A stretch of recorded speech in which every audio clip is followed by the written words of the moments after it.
right, Awesemo, here we go. It is the NFL Live Before Lock Monday night edition. We have the Oakland, no Irwindale, no Los Angeles, no Oakland, no Las Vegas Raiders going against, no, the New Orleans Saints. See what I did there? Dad jokes, whoopah, and we've got the dad runner going tonight, Jason Witten. We've got all sorts of things to talk about here. I am joined by Kyle Dvorchak once again.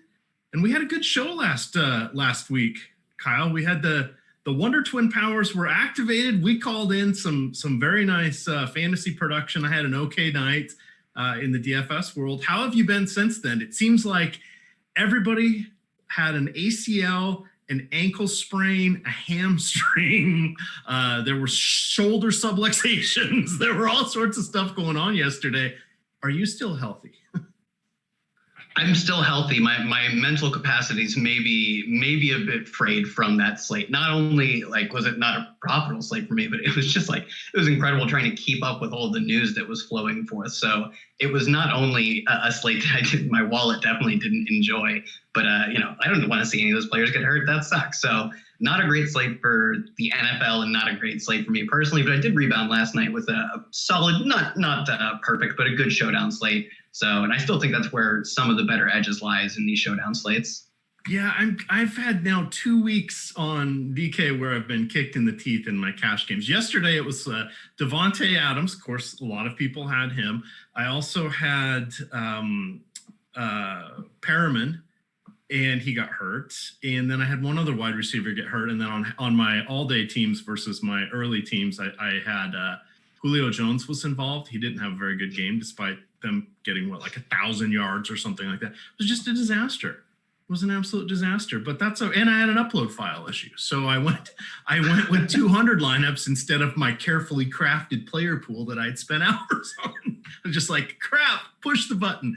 There we go. But tonight it's a new day. It's a forward-looking show. We do have Monday Night Football, so you can play the Monday Night Showdown. You can play second half contests, you can play fourth quarter contests, and you can also play the Monday through Thursday night, which I am just setting up my teams for right now. So this is going to be an interesting night. We, of course, are brought to you by who are we brought to you by? I've lost track. It is No House Advantage. That's right. I just wanted to double check there. Give the cyber dap to the appropriate people there. So courtesy of them, we got a little showdown ownership projection available for you guys. But I want to talk for a moment here about No House Advantage. They are a peer-to-peer site. So basically what they do is they have player props, which for us is great for DFS because we're looking at things that may seem obvious. You may want to go a different direction just because you can gain an edge on the field if they don't come to fruition. And you can also, it's nice because you can play smaller head-to-heads and stuff and challenge your friends. So it's kind of a good way to stay away from the apex predators. If you guys have not signed up yet there, that's why they call it No House Advantage, because you're not playing the house, you're playing other people. So no advantage for them. They're just facilitating the games. But if you sign up, they will match up to your first $20 in your first deposit with the promo code Awesemo. All right, let's get into the fun here. Nobody was an issue for inactives. Michael Thomas, as expected, and a bunch of linemen and defensive players, which I usually don't call out, but nobody was caught off guard, unfortunately with James White last night, who was dealing with some family stuff. And then we have let's see, Dwayne Washington and Rico Gafford were the other two.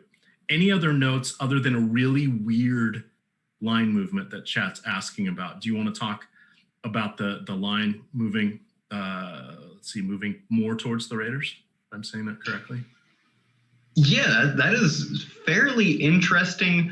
I'm not sure exactly what the impetus of the late line movement is. It's not a reaction to Michael Thomas. He was announced out a few days ago, I believe. I don't know, maybe it's just some sharp money coming in late trying to, buy the Raiders here. I would still be fairly confident that the Saints are one of the most complete teams in the NFL. But the Raiders had a good showing, especially in their offense. Their offense doesn't get a lot of credit for being able to put up points, but Derek Carr is efficient at what he does. So I'm not sure why the timing of the line movement makes, what the impact of that is. But maybe it's just a buying the dip on the Raiders, who showed out in their offense week one, although their defense didn't do much of anything versus Carolina. So I'm not sure why now, but, I guess some money coming in on the Raiders. Yeah, so it's just kind of an interesting thing. As you said, doesn't really seem to be much for it. I don't really want to read too much into it. It's not, and the key thing that would move it would be an injury or something happening to somebody. And I see chat saying, yeah, it's probably just some sharp money coming in, and maybe it's the right people that are putting the money down, where books will change what they're doing, just because if they think they're off, they will seek to sort of kind of protect themselves and get a little bit on each side. People, that's the misnomer for betting. And then we'll jump into this analysis. So half the people say they just try to pick a line that gets even money on both sides. Okay, yes, they kind of try to do that, but they do that by sharpening it, by telling where's the square money or public money coming in, where are the sharps coming in. They're not afraid to take positions here and there at all if they think everybody's wrong. They just don't. They only do that probably 1 out of every 8 or 10 games. Otherwise, they do try to kind of balance it, but it's a function of what do we call that? Caveat emptor, a fair marketplace, something along those lines. In any event, let's jump on in here. Top of mind here. Let's start off with, and get all my notes up. So the surprising thing for me was just how much Drew Brees looked like a 41-year-old quarterback in the last game. He has, despite leading in all-time yardage and right up there, him and Brady are right up there in yardage and touchdowns and everything. He hasn't been flashy for a while. He does what the defense gives him. We're now without Michael Thomas. So the two questions we have to answer is, one, where's that production going to? Because he and Kamara just dominate the targets over the last 3 years. I think Drew Brees is going to go back to his old ways and just spread it around to whoever's open and take what the defense is going to give them. But two, how far down the field can he throw? I've seen some different some people talking about the phrase, his arm's dust. He's dust. Noodle arm, I don't know, but that impacts directly Traquan. So what is your lead here with Drew Brees? Because this is the story. Drew Brees without Michael Thomas. This hasn't happened for a while. We've seen Michael Thomas without Drew Brees. He looks pretty good. We haven't seen Drew Brees without Michael Thomas for a while. I don't know what the story is there. Yeah, for me, I don't want to overreact too much to week one. It's such a small sample. And yeah, I would agree. He didn't look like peak Drew Brees, but he hasn't looked like peak Drew Brees for a while. He's looked like Drew Brees who knows what he is physically capable of, and he executes those to a T. And I would still imagine that even if his physical capabilities get scaled back a little more this year, like you said, he's well over 40 at this point. I would imagine he's one of the guys who is most self-aware of what his limitations are. So for me, it doesn't scare me off too much. And if it's going to scare other people off, I'm definitely going to buy the dip. And in terms of Traquan Smith, he would be the guy you would expect to be affected most by it. But I'm in too deep on Traquan at this point. I think he's incredibly athletic. We've seen him, when he gets over 60% of the team snaps, he scored 9 of 19 games. And that's where both of his big games came from, the 100 and it was 111, I believe, and 150-yard banger. So for me, if he's going to be on the field a ton, I'm going to get him in my lineups, even if maybe his skill set at this point in Drew Brees' career doesn't exactly align with his quarterback. One game is a small sample, and we see inaccurate, trashy quarterbacks throw beautiful deep bombs on once a game all the time. Look at John Brown last year, despite having, scattershot Josh Allen, came down with a bunch of nice deep balls every now and then. We see it with guys like Darius Slayton. So although maybe it would be a concern in the long term on the micro scale of one individual game, I'm not going to be scared off of either Brees or his deep weapons, which obviously in this case is Traquan Smith. And I'm not projecting anyone else. Maybe you could see Taysom Hill get a deep shot. Jared Cook, as far as tight ends go, actually is a deep threat at tight end, but he's not a 15 ADOT guy. He's 9 to 10 ADOT, which for a tight end is actually pretty good. It's actually among the best in the league, but it doesn't make him a deep threat. It's really Traquan Smith as the splash play guy, at least downfield, and that's it. I'll probably have a lot of them tonight. Right. Moving to the running backs, and then we'll, of course, talk game stack strategies, et cetera, but I just want to hit all Taysom Hill. I don't know where to put him. Is he a running back? Is he a tight end? Is he a quarterback? Is he potentially the second best quarterback in this game? Sorry, Derek Carr. We'll get to you. But Taysom Hill was in on 17 plays last week, 3 rushes for 13 yards, completed a pass for 38 yards. And I was thinking of Josh Hill and not Taysom Hill. He did catch 1 target for 18 yards. I had to go back and correct my article and cross out what I wrote, put in a notation and say, he did catch his 1 target. I said he wasn't targeted. He caught his only 1. He has 23 career receptions for 252 yards. So we know he can be utilized anywhere. He's kind of more like the Wildcat guy. Now, it's not even fair to call him the Wildcat guy. He comes in and now more often is kind of, they'll play him with Breeze. They'll also put him back there as the quarterback more often than not, but then he does line up as tight end and some other stuff. 2,200 on DK. I think he's in play. FanDuel, I don't think we need to go there. You're just looking for a gadget play. Can he break the slate? Well, yeah, if he is involved in 1, maybe even 2 scores, and it's a 21-7 game. I don't think that's going to happen tonight, so I don't think he's going to break anything. I think Twitter's going to have fun if he does anything. But do we want to play him? Yeah, I don't think you have to shy away from him because we don't know what to call him. And he truly is, I have no clue what you would even try to refer to him as. I saw something that he had played, obviously played like basically every possible wide receiver position, like, slot. He had played probably inline, had played out wide, got snaps out of the backfield, and obviously a quarterback, I would imagine both shotgun and under center. But then he gets he's a special teams player too. So what do you even call this guy? He blocked that field goal last year. Yeah. Oh my God. Yeah. So he's super fun. I don't know what utility. They're paying him a lot of money, so I don't know what utility he has for an NFL team other than a few spot plays here. But he scores at a crazy rate. He scored on, I want to say it was like 6 of 19 receptions last year. And although that is unsustainable, I would say it definitely is a factor of how they use him. I would imagine anytime he steps onto the field, defensive coordinators are just shrugging their shoulders. Like, I don't know, what do we do? What do we do with this guy? He's going to score at, I would imagine, a higher rate than your average NFL player, we'll call him. I think he's totally fine at 2,200, especially on a slate where Alvin Kamara is expensive, but I want him in my lineups. Drew Brees, both quarterbacks are viable.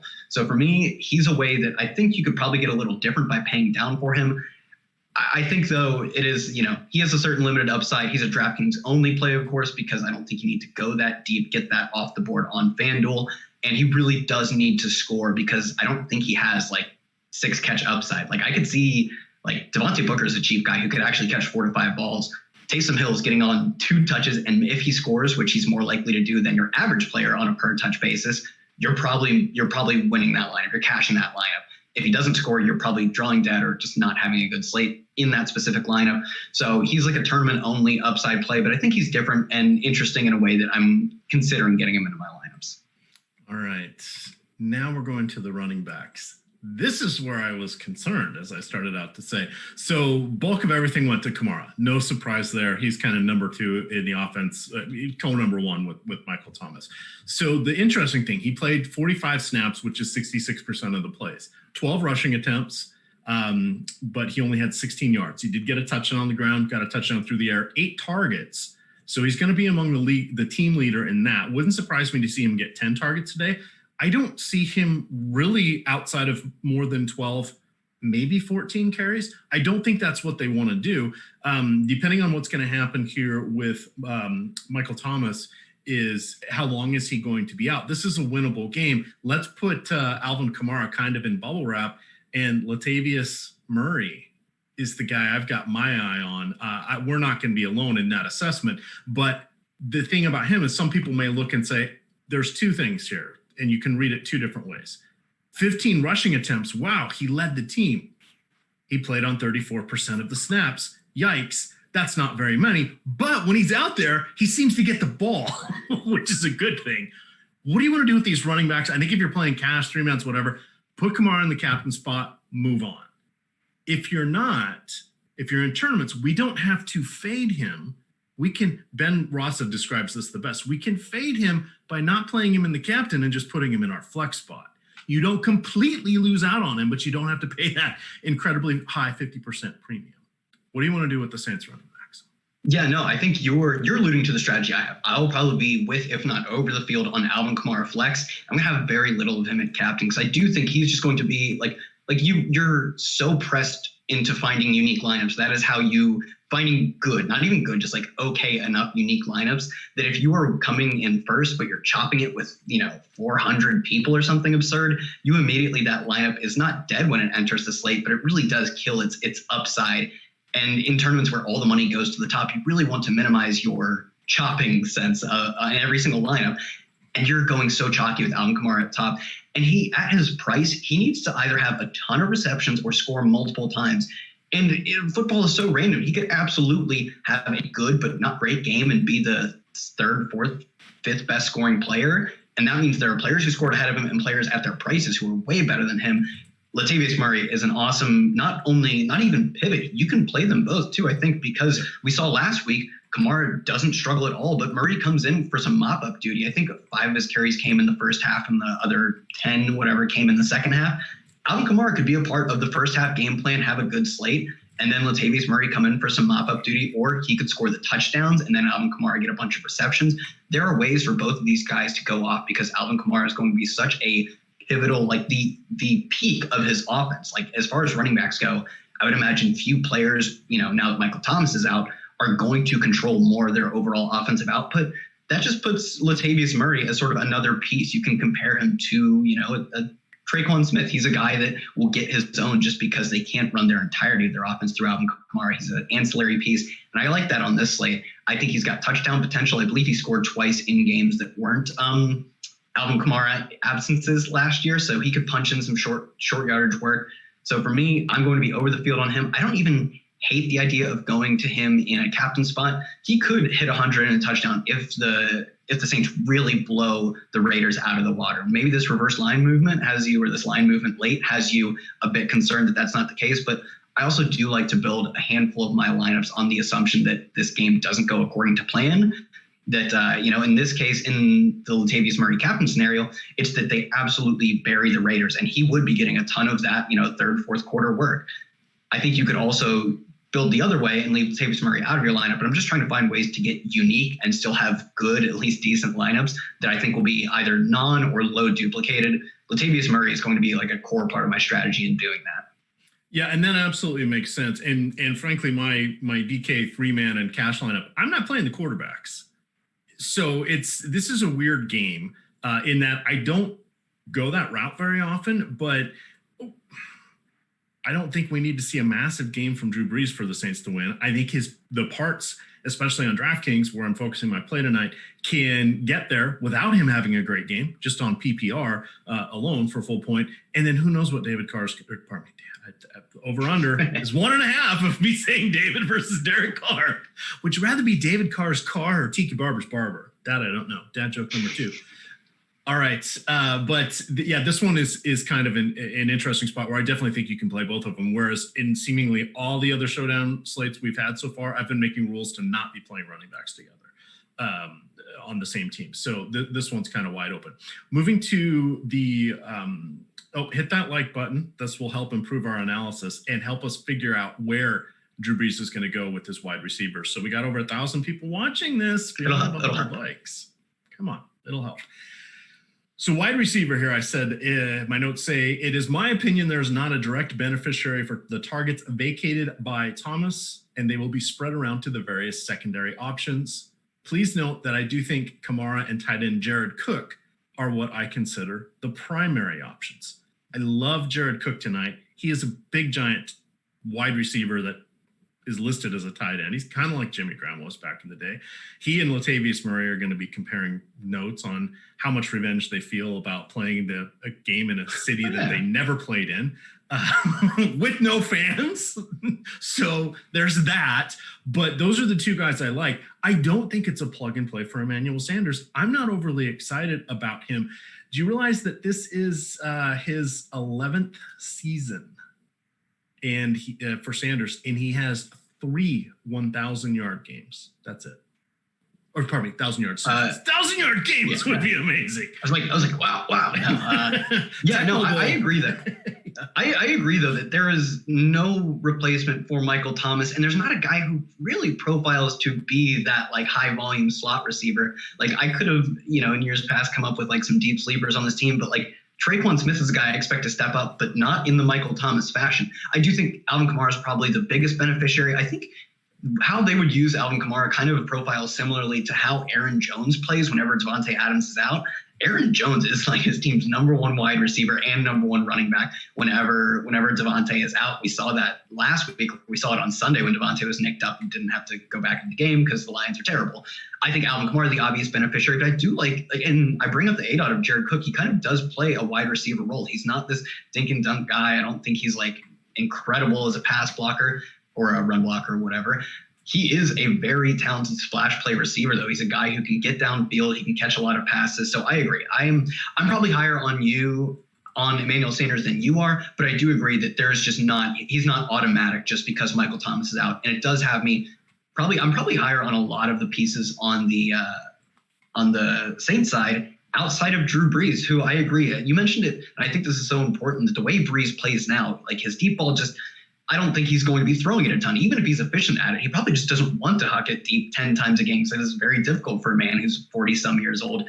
He can get his players there on PPR value alone. We can have a Jared Cook 9-10 catch game that doesn't result in a massive yardage total, which would, like, the yards are what correlates with Brees. It's not the receptions. Brees doesn't gain anything out of those individual receptions. So going back to what you said about the quarterbacks, I think both quarterbacks are like that, where their receivers can go off, their running backs as pass catchers can go off, and even their tight ends can have good games without them. So this is a unique scenario where, even though I think there's a decent chance we see a good amount of points in this game, I don't think you are just jamming in quarterbacks in all of your lineups. And I do like Jared Cook a lot, probably a little higher than you on Emmanuel Sanders, but outside of that, I'm kind of in lockstep with how your approach is going. All right, free content for the day is the Showdown percentages. I'm going to drop the link there in chat. So we were going to reference those as we get a little bit more towards the lineup building portion of the show. We've got 35? Is this 7? There's 8:20 kickoff or 8:15? Should be 8:20. Okay. I think 8:20. I'll double check. 8:20. Okay. Let's. So we've got a little bit of time, but that's we'll talk about. That's something that's very helpful to utilize if you are doing baseball. We do have a nice little alert system here in our Slack chat. Thank you to the News God, who also moonlights as El Negro Loco. You've seen him pop around here in the chat here. Chadwick Trump has been scratched. And then if you're doing a little bit of NHL, don't forget that locks in 15 minutes. It looks like Bogo is what I call him. Zach Bognasian. It doesn't look like he's going to play. Same thing with Shin. That's not unexpected, but just double check that. So there we go. 8:15 kickoff. Update. Right. It's 8:15. 8:15 tonight. Thank you. For us. Yes. Okay. And it's because it's different than Sunday night. It always can. And I think Thursdays tweaks it a little bit too. So in any event, we've got time. We got 30 minutes. So I just wanted to make sure of where we are and calibrate. That was like a little mini on-air production meeting. Okay. Let's get back to the analysis. We kind of covered the tight ends there. I guess we didn't mention Josh Hill, and now we have. He was in on 44% of the snaps, I think. Was that him or Witten? I'm losing track of my notes here. I really am not that excited to play him. I don't think we need to go there. There are other guys. You're hoping to luck box a touchdown. There are other guys that we have a better chance of getting that with, including Taysom Hill, in my opinion. That's it. Yeah, I agree. You're much more likely to get your luck box touchdown out of a Taysom Hill than you are for Josh Hill. So I would absolutely be paying whatever I have to pay up from Josh Hill. I'd even, like, in the same price range, I think like Devontae Booker is a better play on the other side of the ball as well. Josh Hill, probably just no need to go there. I don't think he even caught a pass in week 1. He did not. He had one target. Did not catch it. Nice. Let's see. For defense here, I like the Saints defense there in my cash lineup there. Derek Carr did not get sacked last week, but during the second half of last season, the Raiders allowed multiple sacks in 7 of their 8 games. Their short passing game does not allow for a lot of interceptions. Now, the interesting thing is, and this will kind of be our transition into Carr, and then you can take it over. But so you think of Carr and you're like, oh, he doesn't pass that much. No, he actually does. He averaged 32.1 passes attempts per game last year. However, he did not crack the 300-yard mark until week 17 against a Broncos squad that just didn't really care at that moment. So he had 0 or 1 touchdown in 10 of his 16 starts. This is what we're remembering is not a productive fantasy quarterback. He doesn't turn the ball over very much. Cue the 2 interceptions for tonight, but it generally doesn't happen. I'm assuming you like the Saints defense. Take it from there. Yeah, Saints defense I'm not super high on because, like you said, he's at least he doesn't turn the ball over a lot. He doesn't take a lot of sacks historically. I think he's below 5% sack rate, below 2% interception rate. But they are probably most in play in a scenario where you just think the Saints stomp them. And I think they correlate well with Latavius Murray for that reason. And we can very much see just a game where Derek Carr can't get the ball moving. They try and run it. And although Josh Jacobs is good, that's not really a way to put a ton of points on the board. And in a scenario where they're losing, maybe you also get like you said, maybe you get a lot of Derek Carr pass attempts. And obviously that's a way to upside, essentially. Pass attempts are great for generating sacks, even if he takes, fewer sacks than your average quarterback. Pass attempts are still great for quarterbacks taking sacks, throwing interceptions, and both of those can lead to touchdowns. You could play the Raiders defense. You're going to be unique when you play the Raiders defense.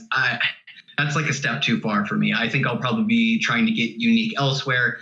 I get it, and I think you have to explore every option on the slate, but I'm going to mostly be passing on the Raiders defense here. Saints defense with the field, I think they're a fine play. I'm not sure I entirely see the upside, though, unless the Saints just obliterate the Raiders. Yeah, the fun, I've got my notes here for Drew Brees. In his last 43 games, he has thrown 17 interceptions with 6 fumbles. So that's not even a half of a turnover per game. And he's been sacked 50 times. So I would set the over-under for sacks plus turnovers at 2.5, and I'd be pounding the under. One game, anything can happen. But come on. In the last 43, so basically 3 full seasons, he's averaging barely over 1 combined per game. Just putting that out there. We went into this whole diatribe last year. I think it was the Saints in Atlanta talking about how Matt Ryan only threw 6 interceptions and then they both threw pick 6 and something. I remember that game. In a primetime game. I'm just weird. And everybody's like, you're just stupid. It's like, but go look at the trends. That wasn't supposed to happen. So anything can happen. Just not thinking it's likely here. Take it away with the Derek Carr here. I had to pause myself 3 times because I wanted to say David so bad. Yeah, I don't hate Derek Carr here. I think he could probably end up. Yeah, people really do have this perception that he's just not a guy they want to play. And he didn't top 300 yards many times last year, but he actually came close. I think he had a bunch of it was 280 some yard games. So he's a guy who, especially the Raiders defense, I don't think they're gonna have much left trying to stop Drew Brees and the Saints. Even if Drew Brees is getting up there in age, I don't expect them to really put up much of a fight. So Carr's going to have to throw a lot. I think he is he's not going to throw a ton of deep passes, although Henry Ruggs had a few chunk plays last week, had the one long one that he looked really good on, and it's not surprising. Dude is crazy fast. So I like a guy like Henry Ruggs. I think I'm more interested in Derek Carr as it pertains to a contrarian Raiders stack. I think that's probably the scenario where I really think he gets a boost. If the Raiders do end up pulling this one out, they're going to have to put up points on the board. I don't think they're going to stop the Saints. Maybe they slow them down a little bit, but they're going to have to put up points. So I actually have some lineups with Raiders stacks because I think anything can happen on a slate. I would bet on a Raiders 5-1 lineup winning over Raiders defense being absolutely the nuts. So I would approach this game. If I'm trying to go contrarian, I would definitely get some Derek Carr in there. Neither quarterback really is popping me. Neither of them have rushing production. It's just obviously Drew Brees. He has 1 to 2 games of over 15 yards in his career with New Orleans. In his long tenured career, could never break one off. It's just not what he does. So and Derek Carr, kind of the same story on the other side of the ball. I think he's really best deployed if you're trying to go contrarian, and 4-2, 5-1 on the Raiders. Even 3-3 would make sense if you have a Raiders captain. So I like a lot of Henry Ruggs. I like a lot of the weapons on his side. But some of them, especially guys like Renfro, guys like Devontae Booker, they're PPR options. They're not necessarily guys who are massively correlated with their quarterback. Traquan Smith, kind of on the other hand, I think is, and probably Henry Ruggs to an extent too, because they're not big PPR guys. They're going to get it by a long touchdown. So those guys, I would be boosting. If you're making rules in Cruncher, I would be boosting those. I would be boosting their quarterbacks in games where you have Traquan or Ruggs as your captain. Those guys actually correlate, I would say, fairly well with their quarterbacks. Boost their quarterbacks in games where you have them in the flex at all, but especially in captain. All right. We didn't really talk about rules with the Saints. The only real rule I've got with them is I'm only going to play 2 of their receivers because I've thought about setting it as 1, But then I thought about it some more and I said, you know what? I'm okay. And I've included Cook in that group. So I'm only going to get 2 because I'm just going to treat him like a wide receiver. Before, when I wasn't, it was like, well, I could get 2 of them and him. And then I'm like, I don't want that because I don't think it's going to play out well. So I just said, of the pass catchers, not named Alvin Kamara, I'm only going to play 2 for that one.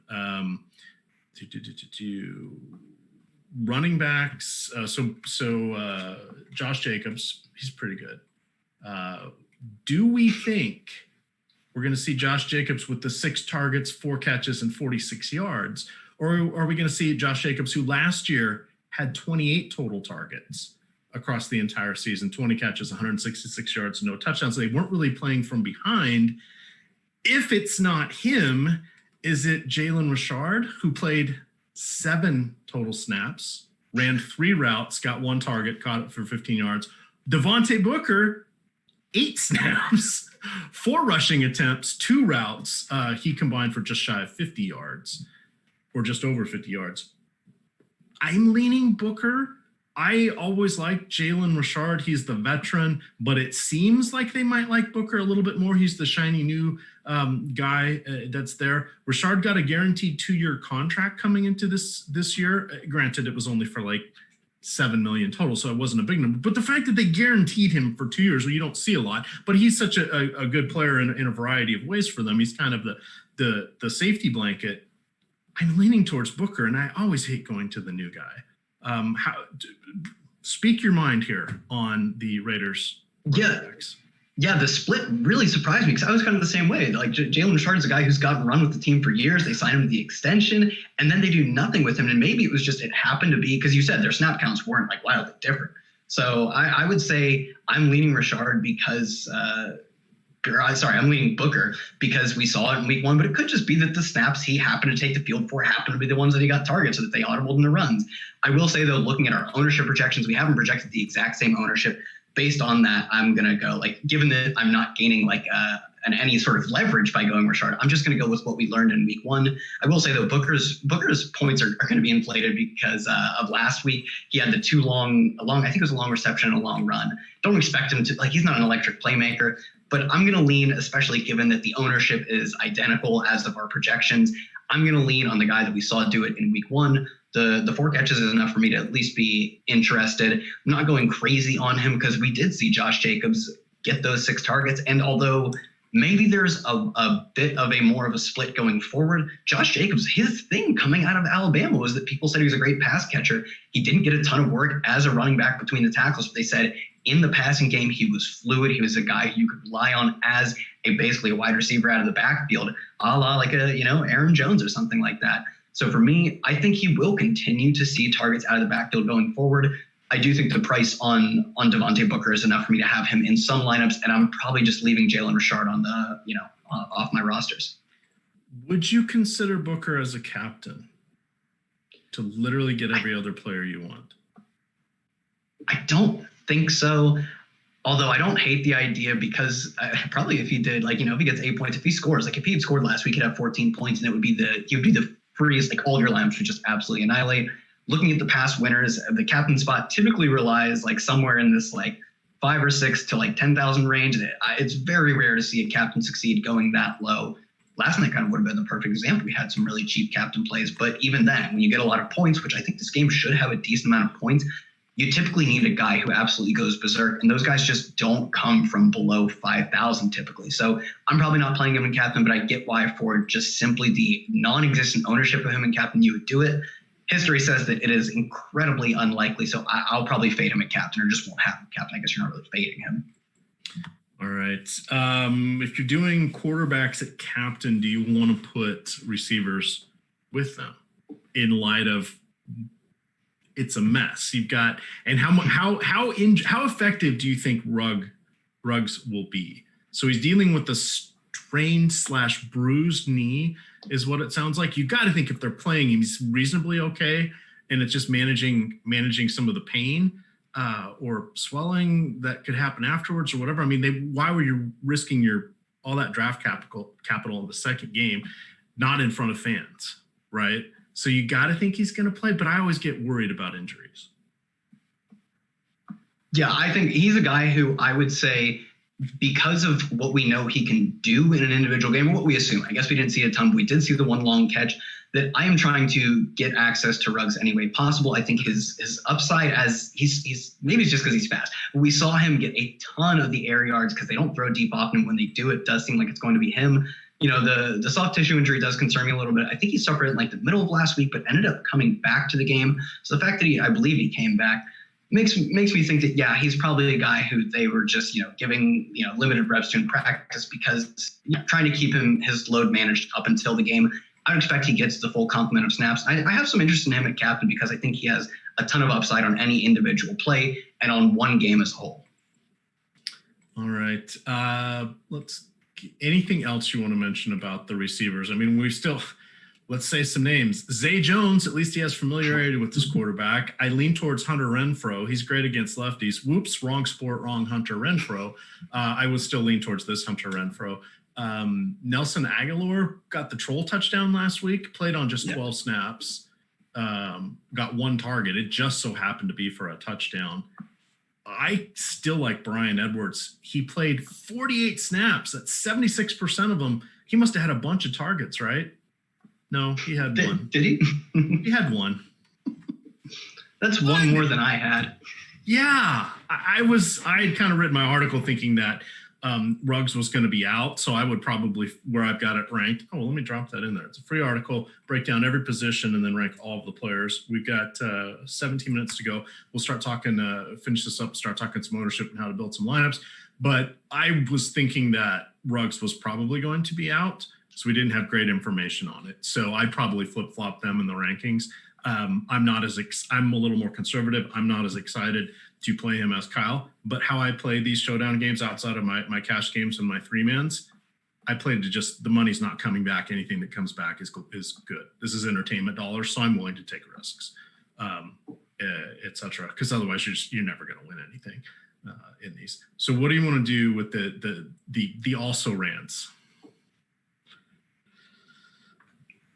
Yeah, I would say there's no starting point, is there? It's tough. Yeah, where do I jump into this? I would say we saw from Hunter Renfrow, he could be a PPR guy. I think he had like a few long catches that all came out of the slot. He's a guy who I think you can get in some lineups. And really, outside of like the Aguilar long catch, the troll touchdown, none of these guys were really exciting in week one, but he had last year a bunch of good games, especially as a PPR guy. He's a guy who I think Derek Carr could rely on. I think he's the guy I would look to. I'm not super excited, but inevitably one of these guys will catch the troll touchdown and they will be in the optimal lineup. So I don't think you can absolutely write these guys off. And like I said, I have some interest in the Raiders really putting up a good fight. So I think there are some lineups where I'm certainly going to have, for me, Hunter Renfrow. I was excited about Brian Edwards coming into the NFL. I thought he was a really interesting prospect, good breakout age, good dominator, but it wasn't really happening much for him in week one. I would still lean on Renfrow based on his history of production in the NFL. Not a ton of interest in these guys, but for me, Renfrow, I don't think it'll take much to be over the field, so I'll have some exposure to him. All right.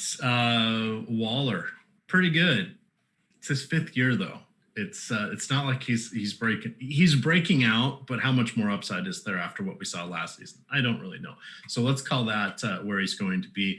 He had 8 targets, 6 catches, 45 yards with Ruggs in. That feels about the same. I think he has a decent shot at a touchdown of any of these guys. And then Jason Witten, 1 target, 1 catch, 2 yards, 44% of the snaps. Does he retire at halftime and end up in the Monday night booth? Is that how this is going to work? Are we getting bookends? It's 2020. Anything can happen. What are we doing with the tight ends here?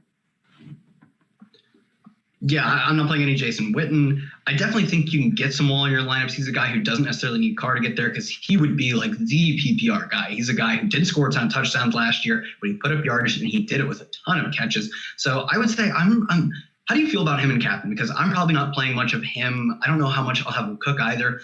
I don't know, like both of these guys play like receivers, but basically over last year on every single showdown slate, there was one winning captain and it was a George Kittle lineup because George Kittle, I think, would be the mold breaker. I like both of these tight ends. None of them are like, this guy is changing the way we view the position, the way that I think you could say that about George Kittle. You could even argue that about Travis Kelce to an extent. So for me, I'm not playing either tight end at captain. I'll probably be with the field, maybe below the field, depending on where ownership shakes out on Waller. I like Jared Cook a lot, so he'd be my preferred tight end. Neither guy's captain. I think both make sense. Specifically, Waller, as a PPR play, he doesn't have to correlate with his quarterback as much as I would say Jared Cook probably needs to correlate with his quarterback a little bit more, but both of them could just catch a bunch of balls. Neither really much exposure at captain for me, though. It just seems like unless you're George Kittle, you're not going to be the winning captain as a tight end. And even George Kittle, there were multiple times where Travis Kelce lined up on a showdown slate and didn't end up being the best captain, although I think he was in the playoffs. So, but yeah, he was it's these guys. It is the mold breakers at tight end. Yeah, and so this is, guys, do what you want. I'm leaving cash on the table here. So sort of my head-to-head lineup is going to be Kamara, Jacobs, Cook, Waller, Murray, and then pick your last guy. It's going to be one of the kickers, I think. Or I don't really want to do Taysom Hill in this one. I thought about Deontay Harris a little bit. We didn't really talk about him. He's kind of a special teamer guy. I think he has 12 career catches and a handful of rushes, but he could go out on the routes. I think I'm just going to end up with one of the kickers. And then it ends up me saying, do I go with Carlson or do I go with Lutz, who I think will have more extra point attempts, but will he get the field goal attempts? Ultimately, I think I'm just going to go with Lutz. And that's it. Not playing the quarterbacks. In my other lineups, I'm basically going 5% of everybody at captain and trying to mix and match. I don't have a ton of rules set here, other than only one of Harris and Rashard, or Devontae Booker and Rashard, or no more than 2 of all of the Saints pass catchers. No more than 2 of the Raiders pass catchers. I'm not even setting rules saying the quarterbacks have to have receivers, because I really don't want the quarterbacks as my captains. So I'm trying to catch lightning in a bottle with a Kamara flex and rando captain, and then not a ton of correlation tonight. This is a weird way of building. I have not done anything quite like this since we've been doing these shows, but that's where I'm landing tonight. So this is going to be a major salt to taste. Nobody really knows what's going to happen. At least with last night's game, you kind of knew, okay, the quarterbacks are going to be key.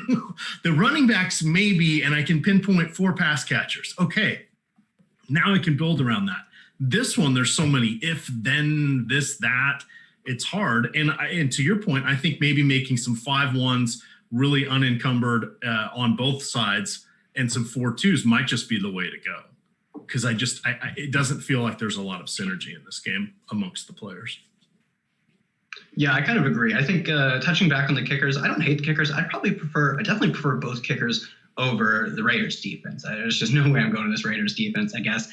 And I don't think they're terrible, especially if I'm stacking one team. I could see myself going with the kicker on the other side of the ball, basically making a bet that this team stalls out in their opponent's territory a few times. So I don't hate the kickers on a game where I think it's possible that one team, the Saints, outscores their opponents by a lot.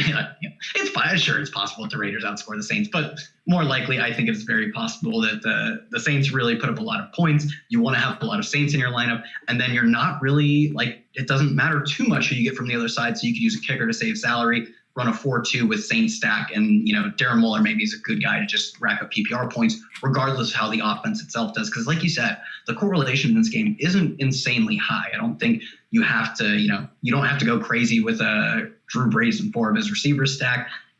I think you can also run 2 running backs on either side. Devontae Booker is just so cheap that you can do it. And then on the other side, I think they both have solid enough roles that there are games in the range of outcomes where both of them really go off, that being Alvin Kamara and Latavius Murray. So in terms of roster build, I'm probably going to have a lot of the Raiders. I guess the Raiders don't even have to win, essentially, or they don't have to completely blow out the Saints to be the better team to stack. They just need to outperform their value. So for me, I'm going to have a lot of lineups that are built on the premise that they do surpass their value. And this game is actually pretty close and has a lot of good scoring. So I'm just going to go heavy on either team, essentially. I'm just not going to try and middle it. I think that's probably how most of the field tries to approach it, is there's going to be some good picks from one side and some from the other. That's not always the case. So I'm going to have a lot of just one team being either, the better scorers or the better points per dollar scorers. So I'm going to have a lot of stacks of either team, essentially.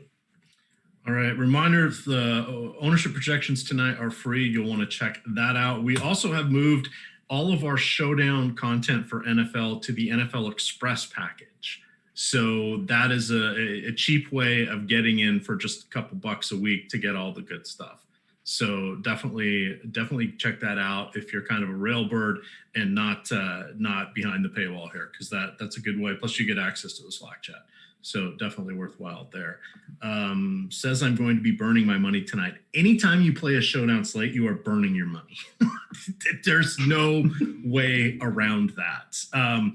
Like the guys who probably, like Big T and Drew B and Drew Dinkmeyer, those guys are probably I would say the best at the Showdown slates. Drew B posted something that basically said of the last 63 Showdown slates, he had 4 what he would call profitable, like made more than 5%, and it made him hundreds of thousands of dollars. The rest of them he lost. Just point blank lost. And he's like, I was on a heater 2 years ago before, but now people figured out the game and the strategy behind it. But he said, I was still able to be profitable. He goes, but it's just like, I'm paraphrasing, but he's like, how can you get kicked in your teeth this many times and keep coming back? Mm-hmm. I'm playing because I do the content. I think it's kind of fun, and I stick to my 3-minutes, my triple ups, and then I run about 100 lineups, and that's it. I like to build my little rules and see what's going on, but I usually play about $100 a slate. And if it goes away, it goes away. If I do okay, that's fine for these. Yeah, the variance on Showdown, though, even like you said, even the best players can just get body bagged, slate in, slate out, slate in, slate out, because there's so much can happen on an individual. Like, it just takes a long time to really realize your value, even if you're a good player. So I think we have at Awesemo, I know we have the tools to make you be a good player, but don't expect to absolutely bink every lineup you enter. So that would be kind of the overall thesis of that great tangent you went on, is that just even the best players just get buried for months on end. So I would say don't necessarily be discouraged by one bad Showdown slate. Yeah, and don't chase, be smart, be prudent, have realistic expectations, the full gig. I also really like to play those the boosters on DK, because I think you have a better chance of catching lightning in a bottle there and having a decent night. But again, I fully expect to lose 70 to 80% of my buy-ins every time I go into a Showdown slate. That's the way you got to do it. And then you'll have a couple nice ones that hopefully even it out for you. So there we are. If you guys have not yet signed up for the Awesemo podcast network, we are on literally every podcast platform that is out there. And additionally, not only that, but all of our shows outside of the Live Before Locks are going to be on those podcast networks. So if you're on the go, you're working out, running errands, don't want to burn data, etc., definitely sign up to those. We've broken everything out to different sports. So there's the Awesemo main channel, but because we're putting out 4 or 5 shows per day, if you only save last 10 or last 5 shows, you're missing stuff. So we've also broken it out to, if you just want baseball or you just want football or you just want whatever, it has its own channel. But definitely want to check that out. And then tonight's free content, again, we got 5 minutes left, so I'm going to put crunch here, but we've got the free percentages here. Did any percentages stand out and shock you? I mean, it should not be shocking that Kamara is coming in as the top. I'm a little surprised Drew Brees is coming in at 65 combined.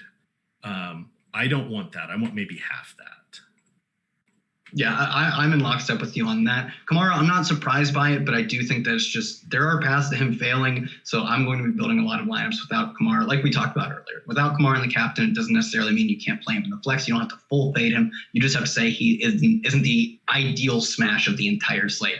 So I will have a lot of him in flex. I'm probably going to be below the field on him in captain. I'm interested in some of the deeper receivers, or I'm just interested in some of the receiving pieces on the Saints. I think a handful of those guys look low to me. Traquan Smith is a guy that we've seen absolutely blow up in spots. It's not often, but when it does, it's an absolute smash. So he's a guy that no one really surprised me, given the Michael Thomas news. Alvin Kamara's ownership is expected, although a bit high for my liking. On the other side, I thought the Ruggs ownership was a bit low for my taste, but nothing really blew me away. I think this is a slate that has a bit of a spread out, both, ownership outside of Alvin Kamara sucking up a lot of his own ownership. Outside of that, it's pretty spread out, and I think that is fairly warranted.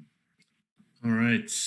Any final thoughts that have escaped us or that you wish you had imparted to our loyal audience here? No, I think we got it covered. I would say for me, it's about trying to get different, not trying to duplicate. Because also we talked about, you're probably going to get body bags on a lot of slates. Don't let the one slate where you go off chop with 500 other people. You can't always guarantee. You can rarely guarantee that you're building lineups that no one else is going to have. But when you guarantee that say you're building 3 lineups, that all 3 lineups you build in a slate of 100,000 competitors, 40,000 competitors, 20, whatever it is, if you guarantee yourself that even if you take down first, have the ideal lineup, that you don't realize that expected value because everyone else is tearing down that money with you. I think that is the suboptimal way to build lineups. So I would try and look at your lineups. Leave salary on the table is a great way, just a shorthand for building lineups that aren't duplicated and that are unique. They have leverage. So leave salary on the table. Look at contrarian correlations. Even talk about double running back. There's a lot of ways to do it. I would just try and get different and increase your value that way. All right, I'm uploading my line. I'm only doing 50 tonight. I'm just not seeing this is just a weird way to go. With regards to how this is going to play out. Again, I'm comfortable not really going with the quarterbacks. Godspeed, everybody. That's basically it. We've got may the odds be ever in your favor. All right. Is that our sign? We're playing us off. So check it out here. We've got about 90 seconds before lock. But good luck to everybody. Come back tomorrow morning, 9 a.m. We've got NBA DFS strategy, NFL strategy, MLB strategy, and golf. We got the whole week loaded for you. Awesemo.com, Awesemo_.com on Twitter, at EMac DFS on Twitter. And for Kyle, it's Kyle Tweets Here. With that, gamers, good luck.